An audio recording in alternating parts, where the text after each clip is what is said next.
बिस्मिल्लाहिर्रहमानिर्रहीम। अस्सलाम वालेकुम। बरतानिया से 25 साल बाद एक शख्स आता है अपनी बीवी से मिलने, लेकिन बीवी ही उसकी जान ले लेती है। 25 साल वो वहाँ पे मेहनत मजदूरी करता है और सारी ज़िंदगी पैसा जोड़ जोड़ के अपनी बीवी को बेचता है, उसको सहूलतें देता है, खुश रखने की कोशिश करता है, लेकिन उसके बाद वही उसकी जान ले लेती है। मुकम्मल आपको वाक़या बताऊंगा। सबसे पहले ये होता है कि शाह हसैन नामी ये शख्स 25 साल से बरतानिया में मौजूद होता है, वहाँ पे काम करता है। उसके बाद पाकिस्तान इसका आना जाना लगा रहता है। जब वो अपनी बीवी के पास आता है तो बीवी उसको मरवा देती है, उसकी जान ले लेती है। पुलिस को जब ये बात पता चलती है कि जब कत्ल होता है तो पुलिस इन्वेस्टिगेशन के लिए जब घर पहुंचती है तो मुकम्मल इन्वेस्टिगेशन करती है, तो उनके सामने एक चीज़ आती है, वो ये आती है कि जितने भी सीसीटीवी कैमरास थे वहाँ पे कपड़ा लगा हुआ था। जब ये वारदात होती है, घर के अंदर कोई शख्स आता है और शोहर को मार देता है और चला जाता है। पहले तो पुलिस को शक नहीं होता कि इसकी बीवी ही होगी, लेकिन बाद में जैसे जैसे इन्वेस्टिगेशन बढ़ती है तो पुलिस को शक होने लगता है। पुलिस बीवी से पूछती है कि ये कैमरे के ऊपर कपड़ा क्यों आपने रखा हुआ था। कपड़ा सीसीटीवी कैमरे के ऊपर था जब ये वारदात होती है।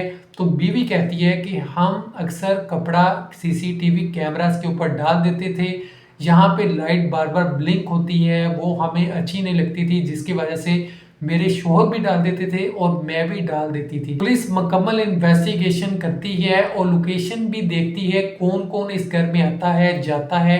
तो पुलिस के हाथ नई चीज़ें लगती हैं, वो ये लगती हैं कि इसके ही रिश्तेदार आए होते हैं, बार बार आना जाना उनका लगा होता है। पुलिस मज़ीद इन्वेस्टिगेशन करती है तो पता चलता है कि इन्हीं के अंदर से एक शख्स होता है जिसने शोहर का कत्ल किया होता है, और मज़ीद वजूहात भी पता लगाने की कोशिश करती है तो वजह पता चलती है कि उस शख्स के यहाँ पे प्लॉट्स थे जिनकी मालियत करोड़ों रुपए की थी। ये औरत वो प्लॉट अपने नाम करवाना चाहती थी, उसके लिए इसको अंगूठे की ज़रूरत थी, लेकिन शोहर नहीं मानता था, वो सेल नहीं करना चाहता था, लेकिन बीवी चाहती थी कि इसके नाम वो सारी प्रॉपर्टी हो जाए। तो जिसकी वजह से उसने कहा कि चलो ऐसा करते हैं कि इसको जान से मरवा देते हैं, उसके बाद इसका अंगूठा लगवा लेंगे और सारी प्रॉपर्टी अपने नाम में करवा लूँगी। तो ये सीन बनता है, उसने ये सोचा होता है और अपने रिश्तेदारों के साथ मिलकर किसी बंदे से ये काम ये करवाते हैं और उसकी जान ले लेते हैं। और उसके बाद पुलिस जब मज़ीद इन्वेस्टिगेशन करती है, उस औरत से पूछती है, वो यही आखिर तक कहती है कि मेरा कोई कसूर नहीं है, मैंने कुछ नहीं किया, मैं बेकसूर हूँ। हालांकि जितने भी दूसरे लोग थे वो मान जाते हैं कि उन्होंने ये काम किया है।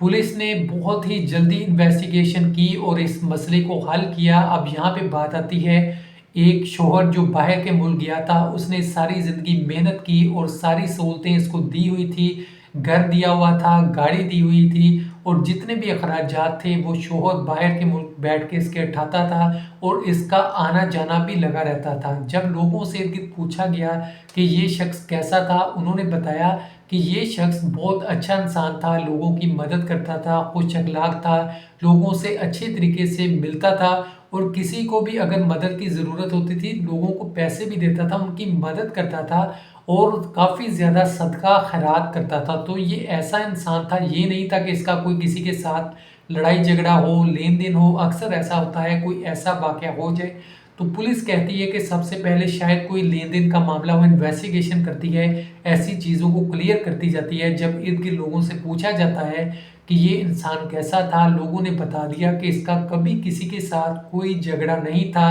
कोई लड़ाई नहीं थी, बल्कि ये तो इंसान ऐसा था कि लोगों की मदद करता था। तो यहाँ से ये क्लियर तो हो गया, इसका कोई लेन देन का मामला नहीं था, लड़ाई झगड़ा नहीं था। दूसरी बात रह जाती थी कि पुलिस को ये शक हुआ कि हो सकता है बीवी ने या जायदाद के लेन देन के मामले पर किसी ने कुछ करवाया हो, तो उसकी तरफ पुलिस ने इन्वेस्टिगेशन स्टार्ट कर दी। जैसे जैसे मामला आगे बढ़ते गए तो ये सामने आया कि बीवी ने ये सारा कुछ मिलकर करवाया है। अब ये देखें कि जायदाद के लिए बीवी ने ये काम करवाया, हालांकि उसको सारी सहूलतें मिल रही थी, जायदाद जितनी भी थी वो उसके पास ही थी, वो जितना भी खर्चा चाहती थी उसका शोहर उसको देता था। जब इंसान के अंदर लालच आ जाता है और उसके अंदर शैतान आ जाता है तो वो कुछ नहीं देखता और सिर्फ अपनी ख्वाहिशात को देखता है کہ جو میں چاہتا ہوں وہ ہو جائے تو ایسا ہوتا ہے۔ اللہ پاک ہم سب کو برے کاموں سے بچائے، ہم سب کی حفاظت فرمائے، سیدھے راستے پہ چلائے، اور اپنی رائے کا اظہار کمنٹ میں ضرور کریں۔ اپنا بہت سا خیال رکھیے گا۔ ویڈیو دیکھنے کا بہت شکریہ۔ خدا حافظ۔